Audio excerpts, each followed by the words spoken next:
Hi, welcome to another exciting episode of the Andre the Beast Creighton Show. Today, we're going to talk about shame, guilt, and fear.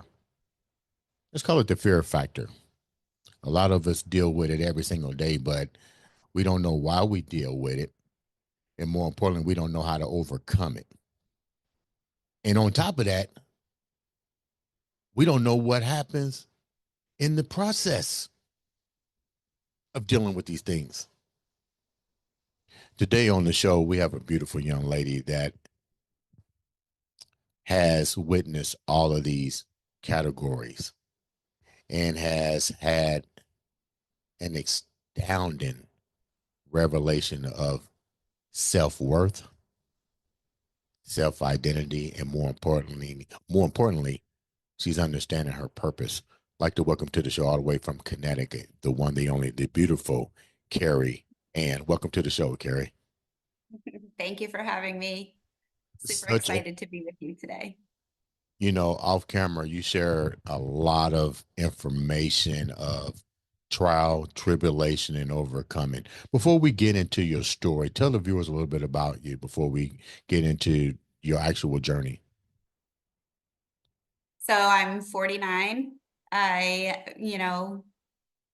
had several spiritual awakenings in my life, and which has really led me to a process of learning to face darker emotions and to be able to surrender those dark emotions. And it's really just a process of surrender that has really brought me to higher levels of consciousness. When did these? What were some of the things that you mentioned that you was dealing with such things as fear, shame, and guilt? What were those three categories? And give a little bit of explanation about the fear, the shame, and the guilt that you was dealing with. Well, there's tons of fear and shame and guilt that we build up in our system. And I like to look at it as like a jar. And if you picture your body as a jar, you over through your time, if you don't process your emotions, you create these marbles in the jar of fear and guilt and shame and anxiety, all the things. Mhm. And until you face those things and pull those marbles out, you're not able to come to oneness with yourself and experience the light within you. And spiritual awakenings, in my life have kind of purged that and vaulted me into states where I was able to purge a lot of those things. But what were those things? We mentioned them, but what were they? What were you? There's so many. I mean, I've had the fear of being seen. I've had the fear of, choosing the wrong religion. I've had shame around my body. I used to be a size 20. I've had, guilt of not doing the right things, of, not moving in the right direction for people. I've had, shame of, you know, I mean, there's just so many things that build up, I had social conditioning around, working all the time. And like, the harder you work, the more you're going to earn. And it's just so many. We build up so many of them. What was the ones that you had that troubled you the most out of all of those? You mentioned being overweight. I guess that's what that means. Being overweight. You mentioned spirituality. Let's talk about those two things. What was that? How did you overcome those two things? And what was the things that when you talked about spirituality or the church, what were the things that you was questioning? So I grew up in a household of really of Christianity, and I kept trying to please my family and please my father into, reading the Bible and to being what they wanted me to be, and believing that I needed to be that way. And it wasn't until I finally broke free from that and said, you know what, this does not resonate with me. This doesn't feel right in my body. And then I was able to start journeying into different, modalities to figure out what really resonated with me, what made sense to me, what felt good in my body. What wasn't resonating with you? Because you're talking about a religious sector that's been around for a long time, and now you're questioning it. What wasn't resonating with you, and what was being forced upon you? When I before my spiritual awakening, and I've had several,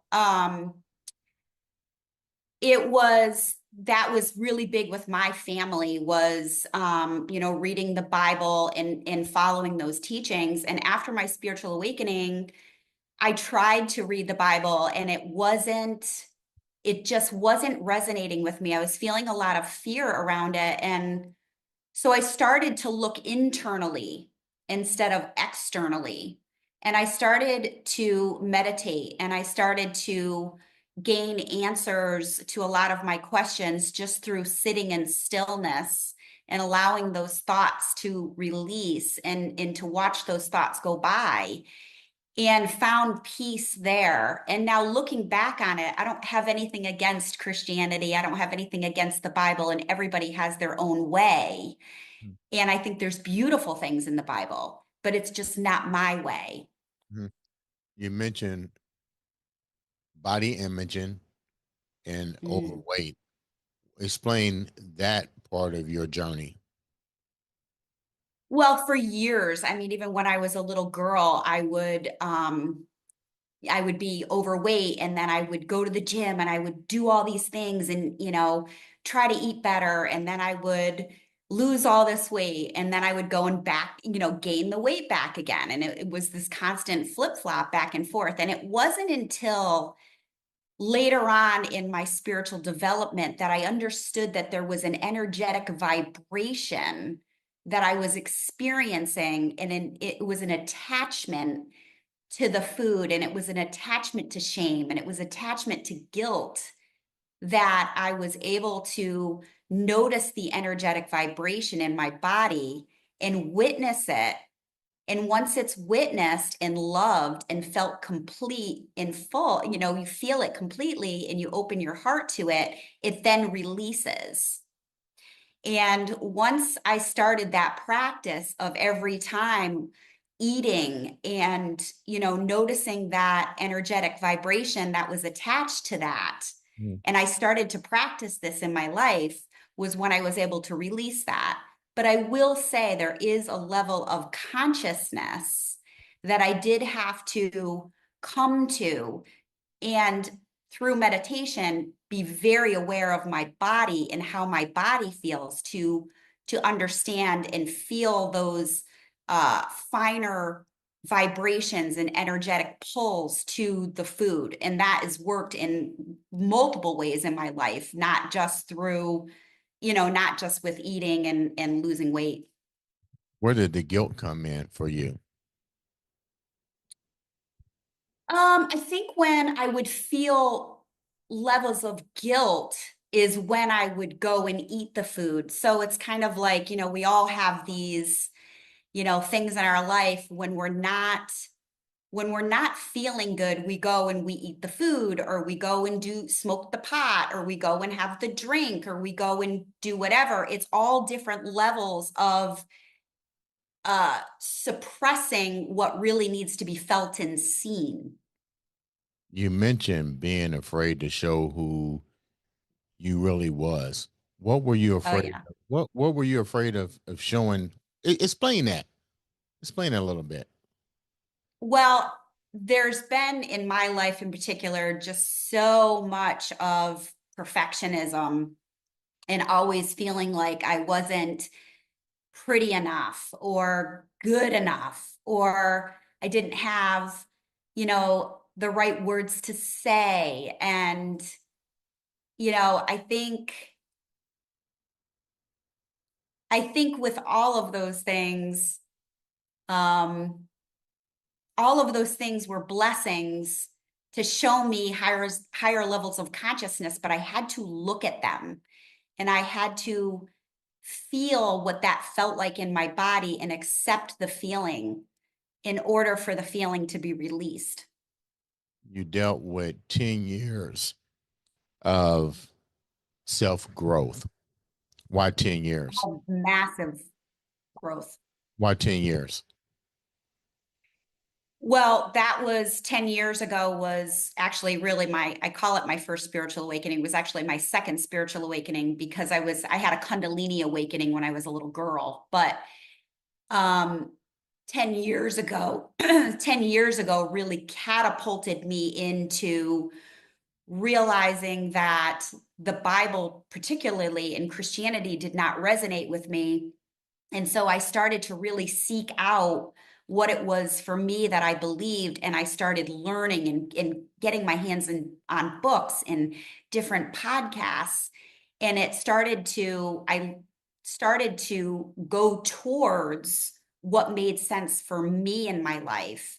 And then those teachings helped me to understand how I needed to work with myself and my body in order to release all of those feelings of shame, guilt, fear, all the feelings. What were you gravitating to? What you mentioned what felt comfortable to you. What did feel comfortable to you? Because if you're unaware of something, how did you recognize that this was the path that you needed to follow? So I got into non-dual devotion when I had my spiritual awakening. I had read a book years prior. I was really into Oprah Winfrey, and she suggested a book called Awakening to a New Earth by Eckhart Tolle. And I read the book and I had no idea what it said. And it was like, I never read, and I was like, I'm going to read this book. I'm going to do it.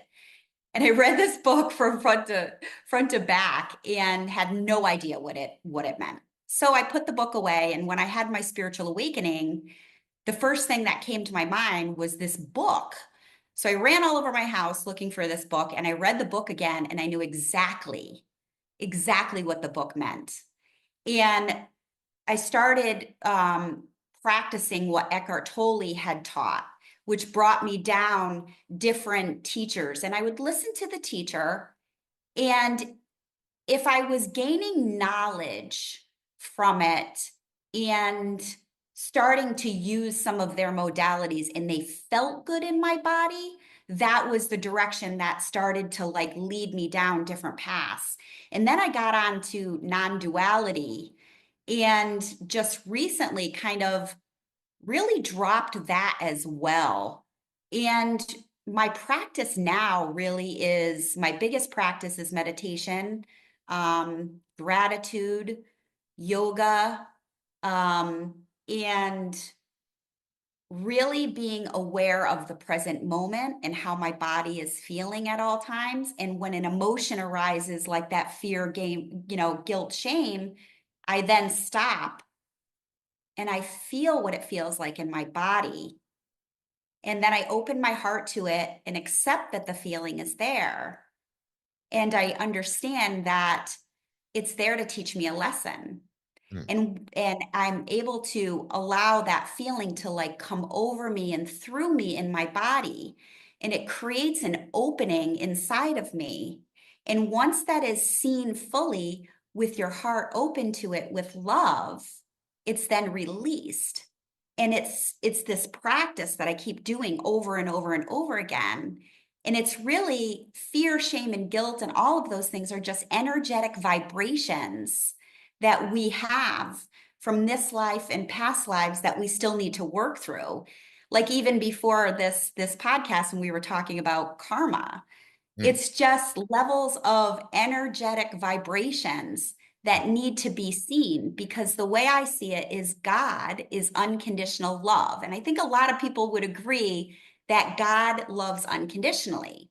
So when you can love unconditionally, all of those things, fear, shame, guilt, that come into your body, and open yourself up to them and see them and be fully seen and loved, is when they release and they release and your body opens and you just keep practicing this over and over and over again and these higher levels of consciousness start to appear Mm. and you just keep doing this practice all the time, but it's a lot about being conscious and being present, and meditation helps with that.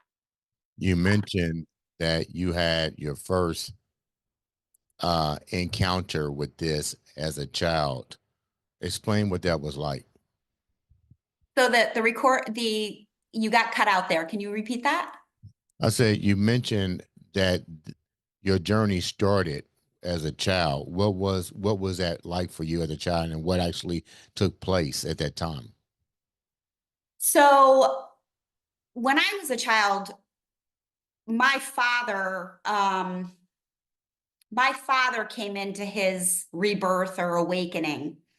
And during that, he was listening to an evangelic preacher on TV.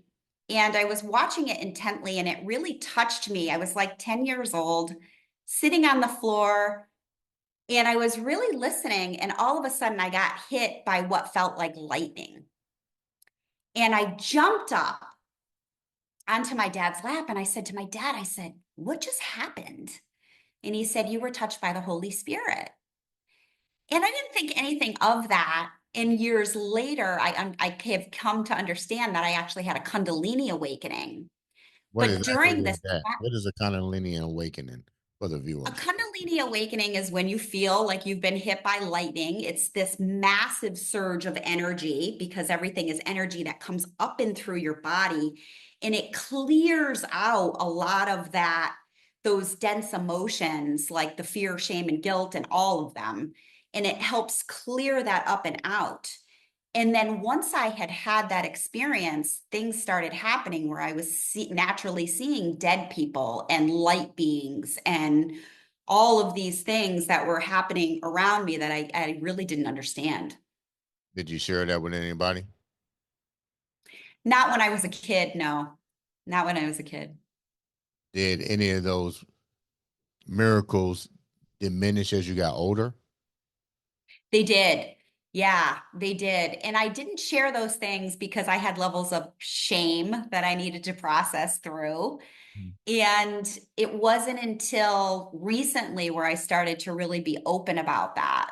There are some beautiful light beings that are around us. And recently I also got very into the angels and archangels. And I connect deeply with a whole team of archangels that really just when they come into my life, which they're here daily with me now, they bring this massive amount of love and nurture to me. Why do you think they're with you, and why aren't they with everybody? Because if we're talking unconditional love, and if the universe made all of us, why isn't everybody else feeling, going through, or feeling what you're getting the experience? I think a lot of it is that I've processed out so much shame, guilt, and all those things. I think there's a level of that to it. But I also, when I was going through a period of uh, a lonely period in my life, I started to reach out to the angels and I started to ask them over and over again to be present in my life. And I'm talking, I mean, there was times where 3 times a day I would call and ask for their assistance. And it was a practice really that I started. I think I know that the angels will be there for anyone, but you have to ask and you have to thank them for being with you. How do you know And they were? How do you know they were with you? Like, what was going on in your life that you called upon the divines to come and intervene, and you saw their work firsthand? Give me an example to the viewers. I was going through a really dark period of time in my life. I had just gotten divorced. I was starting to date and experiencing a lot of narcissistic tendencies in the people that I was dating. Mm. And I had also separated from parts of my family. I had also separated from parts of my, a lot of friends in my life, because they were friends that I was with when I was married and those kind of things. And I had gotten into this state of like really feeling alone. And it was the constant um, asking of the angels to come in and be there for me. And now they're my family. They're my family. So what you're saying, I mean, try to get some clarity to the viewers. The angels Yes. came in and start removing unwanted resources from your mission, basically, is what it boiled down to, or put you in a situation to start removing negative energy so you can start receiving positive energy. Am I getting that correct?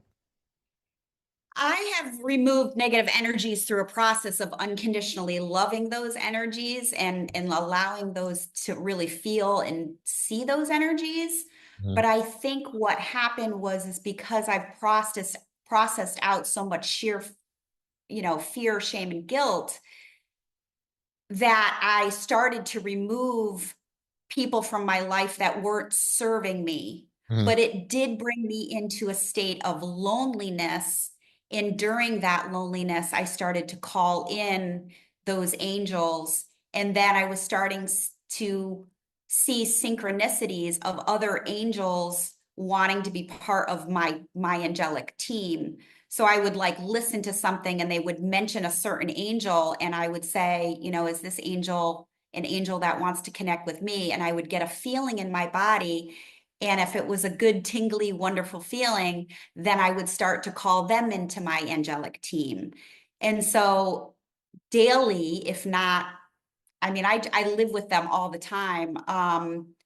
But I'm always calling them in. So I would say that if anybody wants to experience angels in their life and archangels, it's a matter of just picking one or two angels. And it's a process of constantly asking them to come into your life and being grateful and knowing that they're there. And the more that you process out some of those denser emotions, you start to feel them. How do And you then know? they, huh? How do you know? Who do you know? How do you know who to call? You mentioned several angels. Like, who are these angels, and how do you contact them? Is my question. So I started with I started, yeah, I was talking about how I've learned all these different teachings, and Archangel Michael was something that, I would listen to, a podcast, or I would listen or see or read, and Archangel Michael's name kept coming up, and it was Archangel Michael that I really started with. And it's really just a matter of just, basically what I just do is I just say, Archangel Michael, just come into my life and be here for me, lead me, guide me, let me feel your presence. And thank you for being here. And even if you don't completely feel them right away and you start this practice over and over and over again, they start to reveal themselves to you. And then they start to communicate with you. There's an angel, Metatron. This angel is hilarious. He is hilarious. And every time he comes into my life, it makes me laugh. Who is He this? tells Who is me this angel? Metatron. Megatron. Mhm. Okay, so they Yep. tell you their names as well.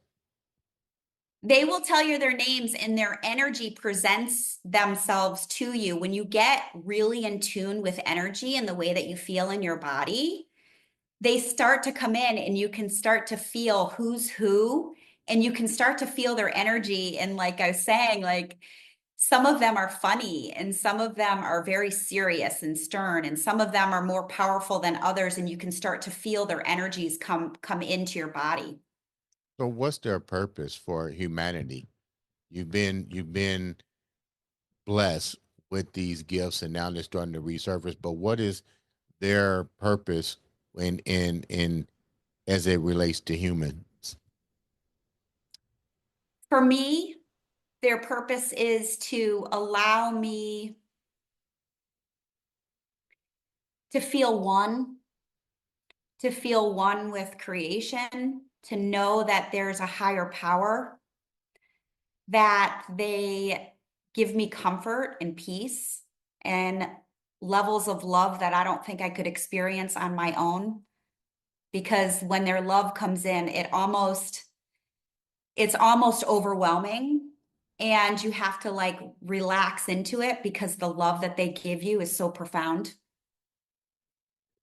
Is my question is, where was you were married and you have children? Where was your support group from your husband as you going through the fear, the guilt, and the shame before the transformation? What was his role in your life? Well, I mean, that's really why we separated. During that 10 years, so I had had my spiritual awakening and we were married for another 9 years after that. And during that time is when I was doing all this spiritual growth, and there was a level of knowingness that I needed to separate from him in order to transcend myself into uh, another level of consciousness, and that his energy was no longer resonant with the energy. My energy had changed so much. I couldn't ascend further without separating. And I actually had a really good marriage. We're still friends. I still love him to death. There was no real abuse there or anything. It was a matter of me evolving and him not really. Why didn't you? Why didn't he want to evolve with you? Is the question. If the marriage is good, why didn't he, as your significant other, why didn't he want to experience the journey? And did you try to get him to experience the journey? Oh, for 9 years, for 9 years, it took me 9 years to separate from him, even though I knew right after my awakening I needed to do that, because I loved him so much, and he was in fear of it. There was fear, and it's so funny because now since we're no longer together, his awareness has increased as well. There was a level of codependency in our marriage. There was a lack of balance. And not that he was right or wrong or I was right or wrong. It just wasn't equally yoked, so to speak. When you say codependency, elaborate on that. You guys are both codependency on each other. Oh, absolutely. What was that like? Um, Explain that a little bit.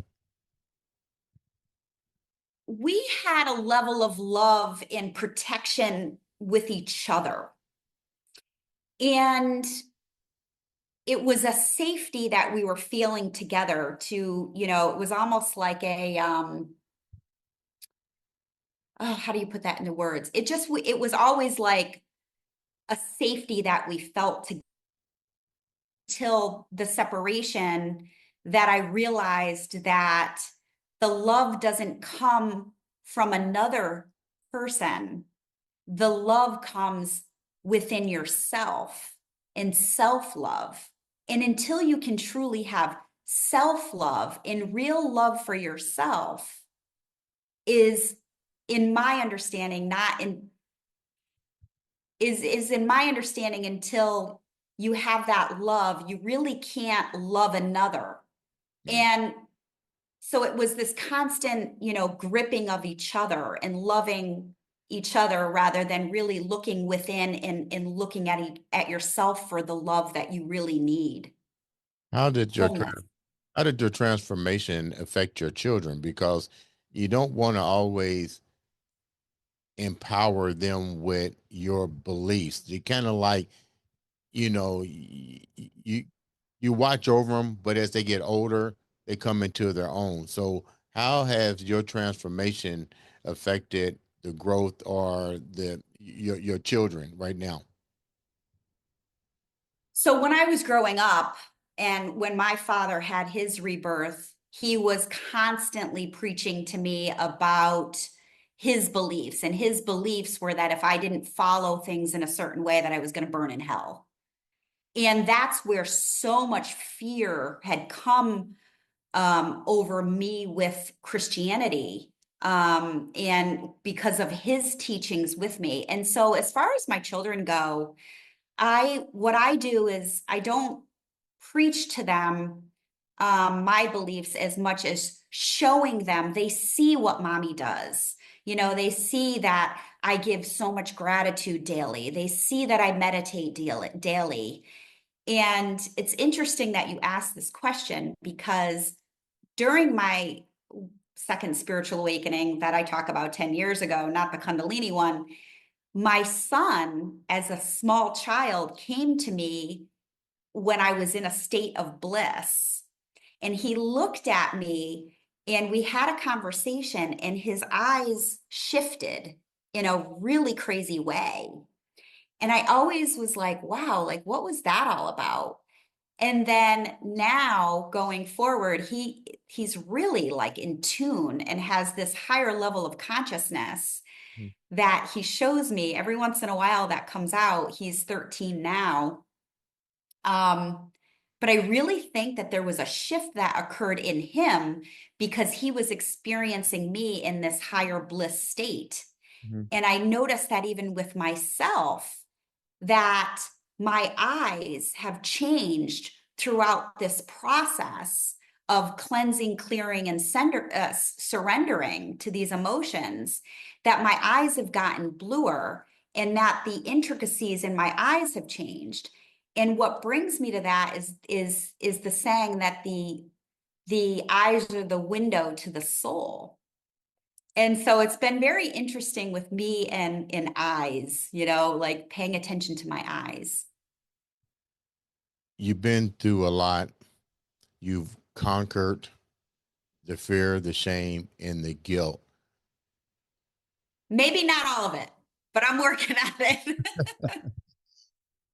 What do you take away from all of this? What do you take away from it? Looking back now, what do you tell yourself if you had to turn back the hands of time?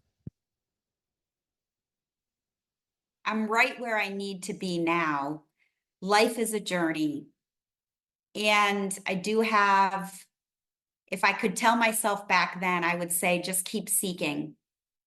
Seek and ye shall find. How can the viewers reach out to you, support your cause, and you getting ready to in the future launch your own podcast and so forth? So you're really gonna resonate this message of journey. Let's call it the journey. How can the viewers reach out to you and support you and follow you on this journey? So I'm on Instagram, YouTube, mainly a little bit of TikTok, but using my name, I think on YouTube I'm at Kerri Ann, and on Instagram I'm underscore Kerri Ann. That's KerriAynne. And yeah, I would love, you know, if you resonate with my messages in any way, I would love to see your beautiful presence on my pages for sure. Tell me a little bit about the podcast that you're getting ready to try to launch. What is that? What is the meaning behind the podcast and why start one? For the viewers can understand why what your message is. My message is that we are all perfectly imperfect and that the journey can look so different, and that it's through meditation and practices that you can really open your conscious awareness and feel oneness with not only being on the planet, but oneness with other experiences that you can't typically see with your eyes, but you can feel with your heart. And it really helps you when you expand your consciousness. It helps you to love people unconditionally more and more and more as God loves you. What kind of what individual? What is the perfect individual that needs to listen to your message?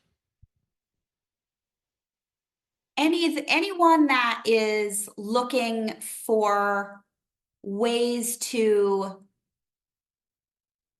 expand into higher levels of consciousness within them. Anyone that is experiencing a lot of these denser emotions that we talked about, like fear, shame, and guilt, and learning to work with those in a way of surrender to have freedom from what I would call energetic vibrations or darker energetic vibrations.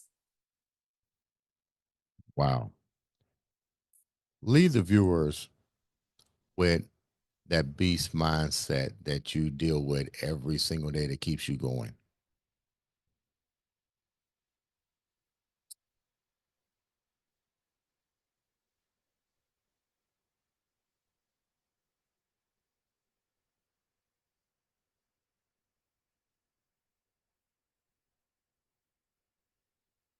What keeps me going is a profound amount of self-love that I have found for myself. And it's really just one step at a time. It's really one step at a time in the journey. Kerri, and thank you so much for taking time out to share such a beautiful story. I wish you the best. I know your podcast is going to definitely resonate to a lot of individuals. Make sure you guys subscribe and like and support her. Ladies and gentlemen, this has been another exciting episode of the Andre the Beast Creighton Show.